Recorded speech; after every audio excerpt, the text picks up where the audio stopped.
Doctor ortho Ayurvedic oil and capsule. अब दर्द भी घुटने टेकेगा। नेपाल में जल प्रलय के बाद तबाही का मंजर, फ्लैश फ्लड में जान गंवाने वालों की संख्या 332 पहुंची। नेपाल की बाढ़ ने बढ़ाई बिहार और यूपी की चिंता, मुख्यमंत्री सम्राट चौधरी ने गंडक बराज का किया निरीक्षण। लखनऊ में सीएम योगी आदित्यनाथ ने उत्तर प्रदेश स्टार्टअप नीति 2026 की पुस्तिका का विमोचन और यूपी स्टार्टअप मिशन पोर्टल का किया शुभारंभ। कानपुर में गंगा बैराज के पास ट्रेनिंग एयरक्राफ्ट क्रैश, हादसे में पायलट और प्रशिक्षु पायलट की मौत। शामली में हरियाणवी कलाकार अंकित बालियान की गोली मारकर हत्या, जिम से वर्कआउट कर घर लौटते वक्त घात लगाकर गोली मारी।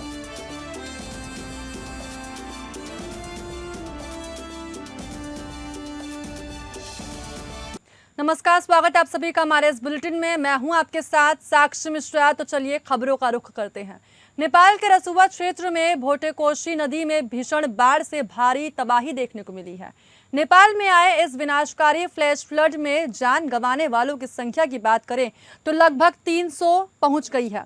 बाढ़ के बाद नदी किनारे और प्रभावित इलाकों में लापता लोगों की तलाश लगातार जारी है। अधिकारियों के अनुसार बताया जा रहा है कि बरामद शवों की पहचान और अन्य विवरण जुटाने का काम भी चल रहा है। आपदा में 1500 से ज्यादा लोग लापता बताए जा रहे हैं। बाढ़ की वजह कई क्षेत्रों का परिवहन और संपर्क ढांचा भी बुरी तरह प्रभावित हुआ है। सरकारी आंकड़ों के अनुसार बताया जा रहा है कि 35 पुल और 45 सस्पेंशन ब्रिज बह गए हैं, जिससे कई इलाकों का संपर्क बाधित हो गया है। इस घटना में 13 जल विद्युत परियोजनाओं को नुकसान पहुंचा है और कई वाहन तेज बहाव की चपेट में आ गए हैं। नेपाल सेना ने प्रभावित इलाकों में 250 से ज्यादा लोगों को सुरक्षित निकाला है। नेपाल में कई लोग अब भी लापता बताए जा रहे हैं, इनमें कई भारतीय नागरिक भी शामिल हैं। भारतीय विदेश मंत्रालय ने बताया है कि नेपाल में आई तबाही की वजह से 288 भारतीय नागरिक लापता है।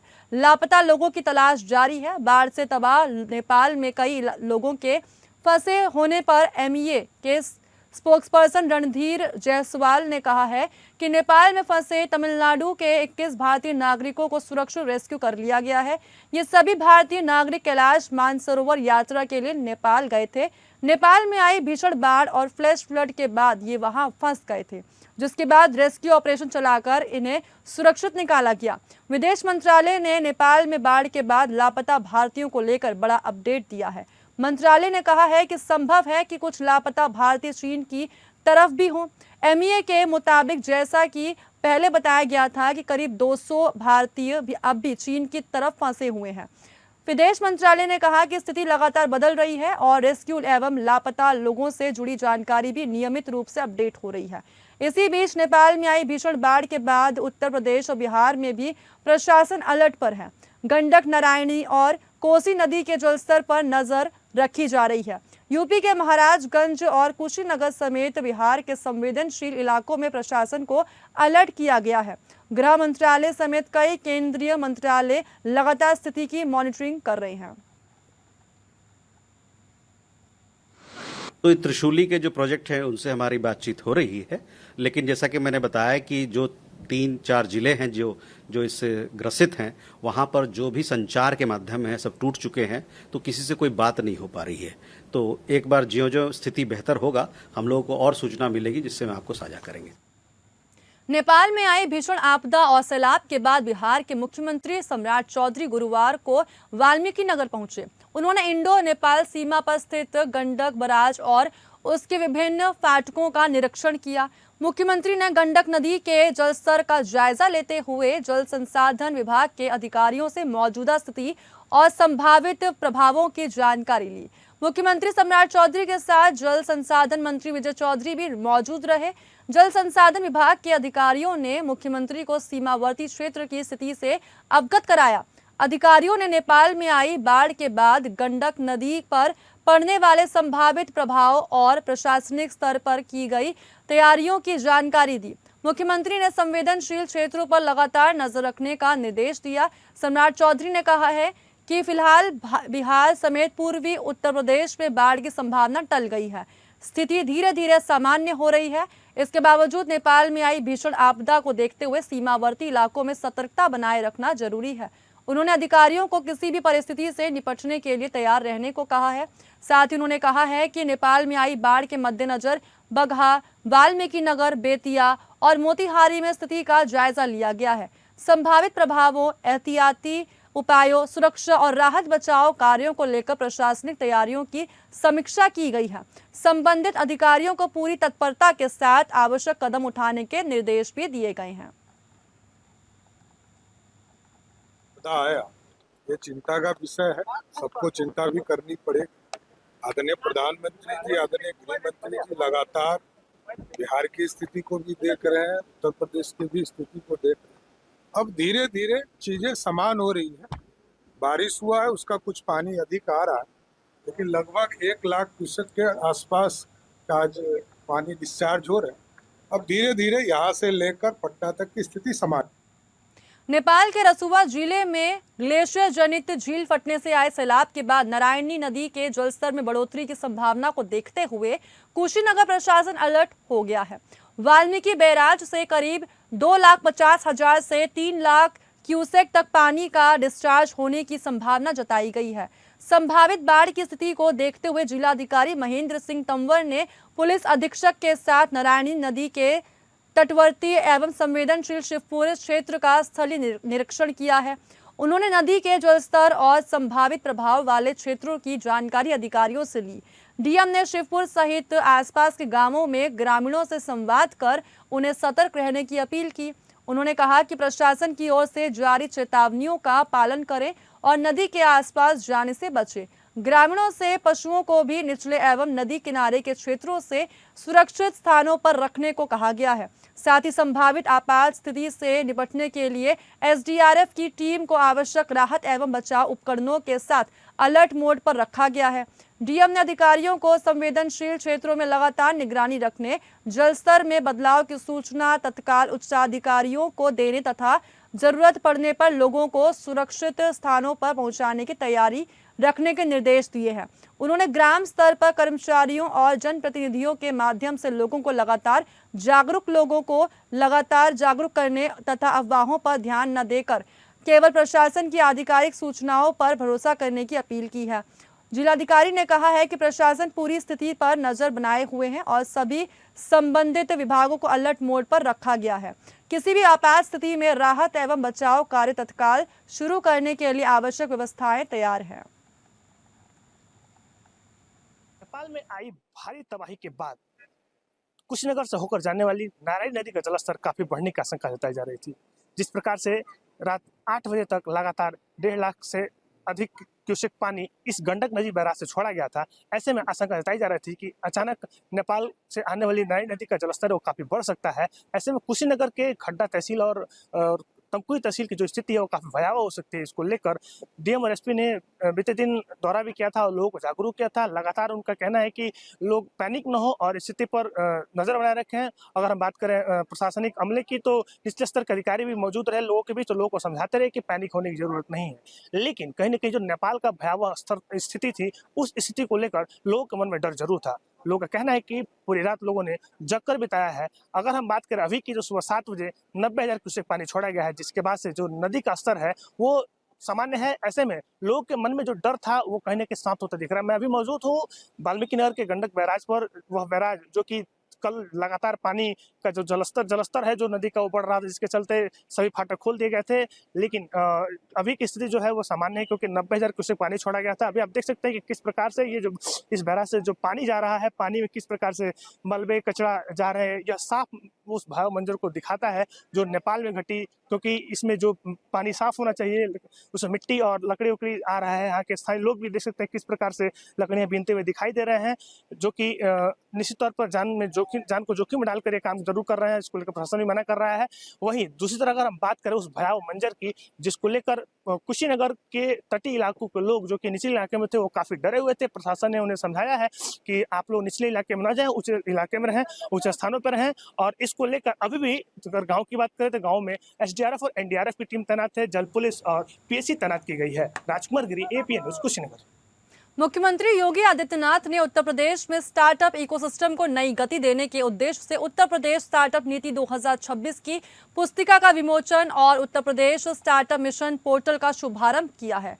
लोक भवन सभागार में आयोजित कार्यक्रम में उन्होंने स्टार्टअप नीति के अंतर्गत 107 स्टार्टअप्स को 3 करोड़ 42 लाख और 9 इंक्यूबेटर्स को 1 करोड़ 79 लाख रुपए की प्रोत्साहन राशि का वितरण किया। साथ ही नए इंक्यूबेटर्स को मान्यता प्रमाण पत्र, स्टार्टअप्स को प्रोत्साहन प्रमाण पत्रों का भी वितरण किया है। कार्यक्रम को संबोधित करते हुए सीएम योगी आदित्यनाथ ने कहा कि हम प्रदेश के युवाओं को 3 चीजें एक साथ उपलब्ध करवा रहे हैं: प्रोत्साहन फंड, इंक्यूबेटर्स के लिए फंड और स्टार्टअप के लिए माहौल बनाना और प्रोत्साहित करना। साल 2017 के पहले यूपी में 120 स्टार्टअप थे और आज 24,000 से ज्यादा है। इसके लिए प्रदेश सरकार प्रोत्साहन और माहौल दे रही है। साल 2017 के पहले गड्ढे वाली सड़कें और अंधेरा यूपी की पहचान था। पर्व और त्योहार के पहले दंगे होते थे, कर्फ्यू लगा रहता था। 5 साल में 700 दंगे हुए थे। ऐसे माहौल में पढ़ाई, शिक्षा, रोजगार, स्टार्टअप और विकास के बारे में बात करना सपना था। तब ना पॉलिसी हुआ करती थी और ना ही सरकार की इच्छा शक्ति थी। अजीब से वातावरण में लोग जीने को मजबूर हो गए थे। सीएम योगी ने कहा कि विदेशी प्रतिनिधि मंडल आते हैं और कहते हैं कि प्रदेश की 25 करोड़ की आबादी एक चुनौती होगी। हम कहते हैं कि दुनिया के सबसे यंग फोर्स यूपी में है। 24,000 स्टार्टअप में से आधे का संचालन महिलाएं कर रही हैं। आज यूपी बॉटम से टॉप पर पहुंच चुकी है। साथ ही प्रदेश में महिलाओं की भागीदारी 3 गुना, बड़े उद्योग 3 गुना हो गए हैं। ये नया यूपी है। जब हम भारत के अंदर स्टार्टअप इकोसिस्टम की बात करते हैं, 2017 के पहले की क्या स्थिति थी और आज पूरे देश के अंदर जब हम नजर डालते हैं तो आज आपको भारत के अंदर एक व्यापक बदलाव देखने को मिलता है। मुझे याद है 2014 के पहले देश में मात्र 500 स्टार्टअप थे और आज पूरे देश के अंदर अब देखेंगे इनकी संख्या बढ़कर के 2.5 लाख से ऊपर है। एक स्टार्टअप इकोसिस्टम देश के अंदर स्वतःस्फूर्त भाव के साथ भारत के युवाओं की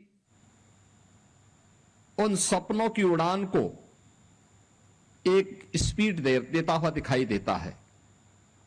रक्षाबंधन से पहले रांची की बहनों को झारखंड सरकार ने बड़ा तोहफा दिया है। सीएम मैया सम्मान योजना के तहत अगस्त महीने की 2500 रुपए की राशि महिलाओं के बैंक खातों में भेज दी गई है।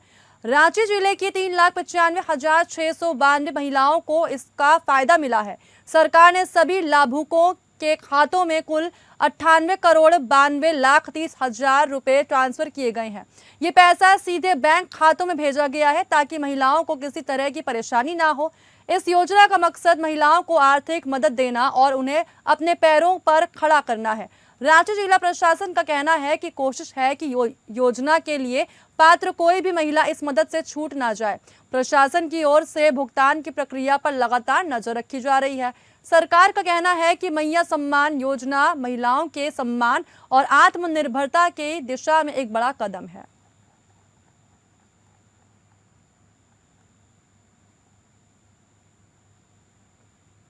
झारखंड लोक सेवा आयोग की परीक्षाओं को संचालित कराने वाली agency messrs TSR data processing private limited के मार्केटिंग मैनेजर अभय कुमार तिवारी ने सीआईडी के समक्ष बड़ा खुलासा करते हुए यह स्वीकार कर लिया है कि सीडीपीओ के सामान्य वर्ग के सभी पड़ों पर सीटों को बाहरी लोगों के बीच मोटे रकम में बेचा गया था। इसी बीच झारखंड विधानसभा के नेता प्रतिपक्ष बाबूलाल मरांडी ने परीक्षा विवाद के खिलाफ मुख्यमंत्री हेमंत सोरेन को पत्र लिखकर परीक्षा सुधार समिति से जेएसएससी के प्रभारी अध्यक्ष प्रशांत किशोर को तत्काल हटाने और उनकी स्वतंत्र जांच कराने की मांग भी कर डाली है। वहीं इससे पहले हुए पूछताछ में परीक्षा गड़बड़ी के मास्टरमाइंड अभय तिवारी ने जेपीएससी के अधीन संचालित बाल विकास परियोजना अधिकारी के 64 पदों पर हुई प्रतियोगिता परीक्षा में गड़बड़ियों का जो मामला था उसको लेकर बड़ा खुलासा करते हुए ये बताया है कि जेपीएससी के पूर्व अध्यक्ष एल खियांगते और जेपीएससी की सदस्य अजिता भट्टाचार्य आदि ने मिलकर सीडीपीओ की परीक्षा में झारखंड के अभ्यर्थियों को धोखा दिया है और उनकी हकमारी की गई है। जानकारी के अनुसार बताया जा रहा है कि सीडीपीओ में सामान्य वर्ग के सभी पदों को झारखंड के बाहर के अभ्यर्थियों को बेच दिए गए थे। हालांकि आरक्षित पदों पर दूसरे राज्यों के अभ्यर्थियों का चयन नहीं हो सकता था, इसीलिए आरक्षित पद दूसरे राज्यों के अभ्यर्थियों को नहीं गए। इसके अलावा सीआईडी अब इससे संबंधित साक्ष्य जुटा रही है। मालूम हो कि राज्य सरकार द्वारा इस परीक्षा को रद्द कर दिया था। हालांकि झारखंड हाईकोर्ट ने राज्य सरकार के इस आदेश पर रोक लगा दी है और इसमें नियुक्ति हो चुकी है।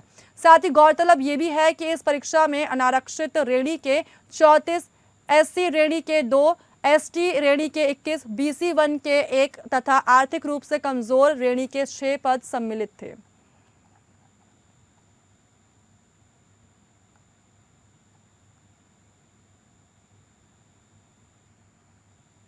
केंद्र सरकार द्वारा लाए गए एमएमडीआर बिल एवं चंदा चोरी के मुद्दे को लेकर बीजेपी के खिलाफ झारखंड की सत्ताधारी पार्टी कांग्रेस के आक्रामक रवैया अपनाते हुए आज रांची के डीसी कार्यालय घेराव कार्यक्रम का आयोजन किया है।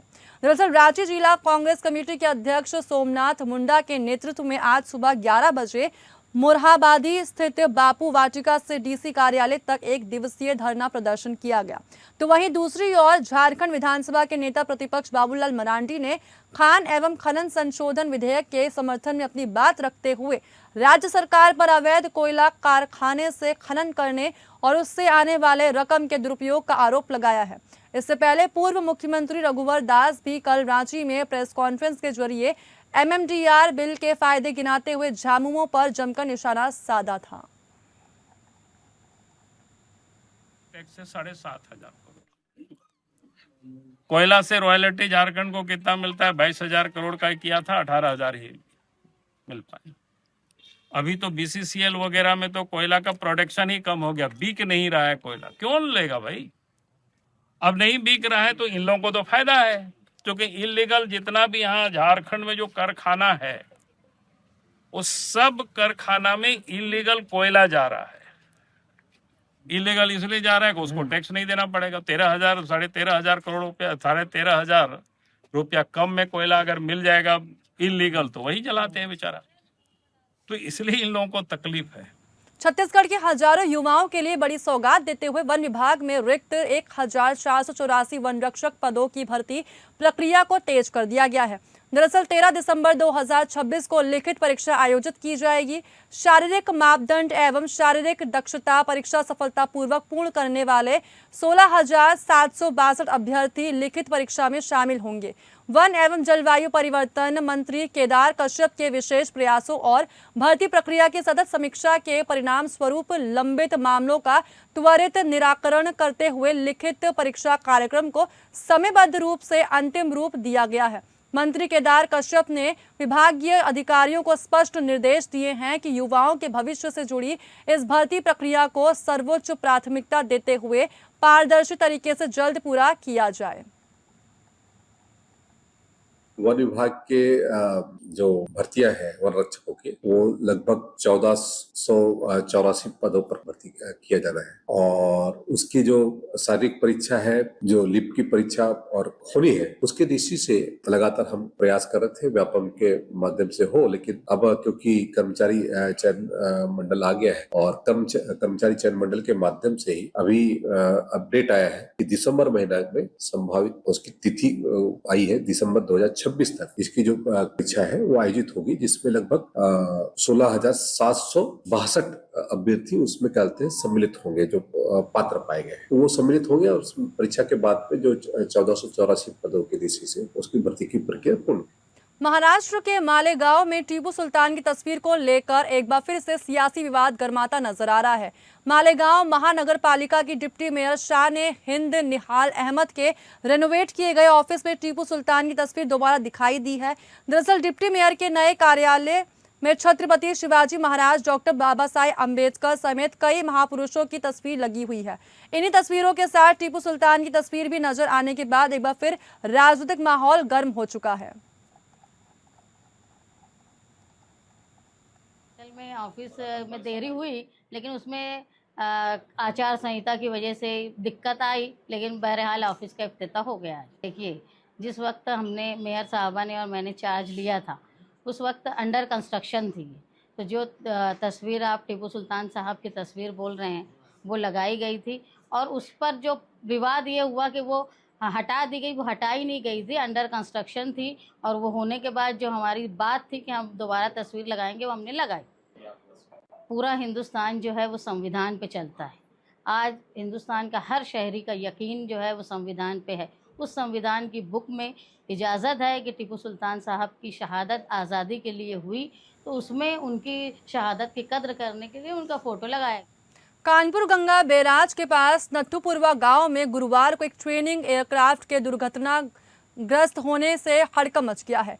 गुरुवार की सुबह 11:50 पर ट्रेनिंग विमान क्रैश हुआ। विमान उड़ा रहे पायलट और ट्रेनी की मौत हो गई। हादसा गंगा बैराज के पास हुआ है।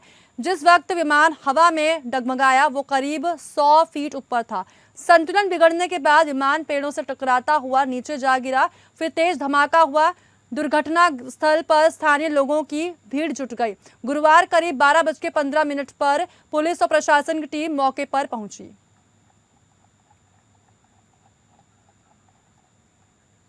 उत्तर प्रदेश के शामली में बुधवार की शाम सनसनीखेज वारदात सामने आई है। दरअसल यहां सदर कोतवाली क्षेत्र के आयरपुरी इलाके में अज्ञात हमलावरों ने हरियाणवी कलाकार अंकित बालियान के गोली मारकर हत्या कर दी है। इसे लेकर कहा जा रहा है कि अंकित बालियान जिम से वर्कआउट कर स्कॉर्पियो से अपने घर लौट रहे थे। इसी दौरान घात लगाए हमलावरों ने उनकी गाड़ी को निशाना बनाया और ताबड़तोड़ फायरिंग कर मौके से फरार हो गए। गोली लगने से अंकित बालियान की मौके पर ही मौत हो गई। वारदात को अंजाम देने के बाद हमलावर मौके से फरार हो गए। घटना के बाद पुलिस के आला अधिकारी मौके पर पहुंचे और जांच शुरू कर दी। वहीं आक्रोशित परिजनों ने शव को सड़क पर रखकर जाम लगा दिया और आरोपियों की जल्द गिरफ्तारी की मांग की है।